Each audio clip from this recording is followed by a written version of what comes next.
pues también se han registrado otras situaciones y movilidad complicada este sábado en la mañana por cuenta de esas fuertes lluvias, bastante fuertes desde la madrugada de este sábado. Hay que decir que hay bastante congestión vehicular en este momento saliendo de la ciudad por la calle 80 por inundaciones en ese sector a la altura del kilómetro 2.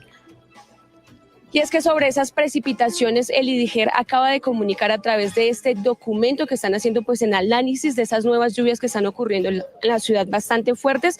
Explican que la capital está en una transición de temporada a causa de las ondas tropicales y nubes que vienen viajando desde el Atlántico y cruzan la cordillera oriental.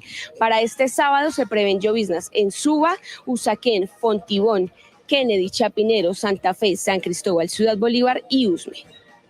Si esta noticia le interesó o quiere conocer más, no olvide suscribirse en nuestro canal de YouTube, que es gratis, visitar eltiempo.com o seguirnos en nuestras redes sociales.